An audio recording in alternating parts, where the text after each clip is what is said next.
হাজার মাইল দূরের ফুটবল মহারণ, কিন্তু উন্মাদনা যেন কোটি বাঙালির। তাই তো বৃষ্টি উপেক্ষা করে বাঁধ ভাঙা উচ্ছ্বাস।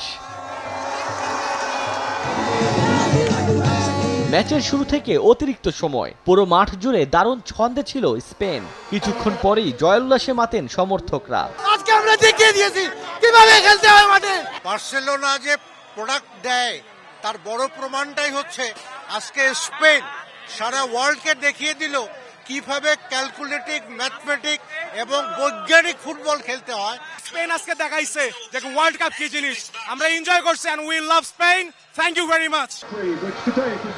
রাত যত গভীর হয় উত্তেজনা ততই বাড়তে থাকে। আর্জেন্টিনার সমর্থকদের চোখে মুখে স্পষ্ট হতে থাকে হতাশার ছাপ। তবুও নিরাশ হননি তারা। শেষ পর্যন্ত ছিলেন বড় পর্দার সামনে। কিছু বলার নাই, এত বাজে পারফরমেন্স মনে হয় আগামী যতগুলো খেলছে একটা তো এইভাবে খেলেনি, আজকে যতটা বাজে খেলছে। স্পেন তো জিতেই গেছে, আর মন খারাপ করে কি করব।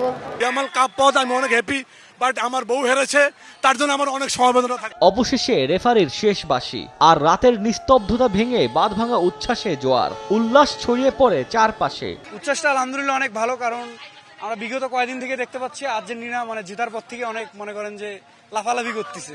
120 মিনিট ম্যাচ খেলি, বল ভালো করে নাই, কোনো পারফরমেন্স নাই, এদের যোগ্যতা নাই খেলার।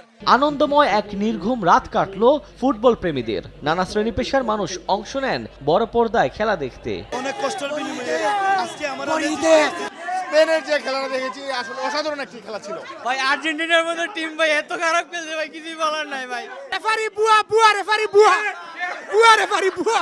এদিকে আর্জেন্টিনা স্পেন ম্যাচ দেখাকে কেন্দ্র করে বরিশালে বিচ্ছিন্ন ঘটনা ঘটেছে। আর্জেন্টিনার সমর্থকরা হাতাহাতিতে জড়িয়েছে নিজেদের মধ্যে। ওমর ফারুক, সময় সংবাদ।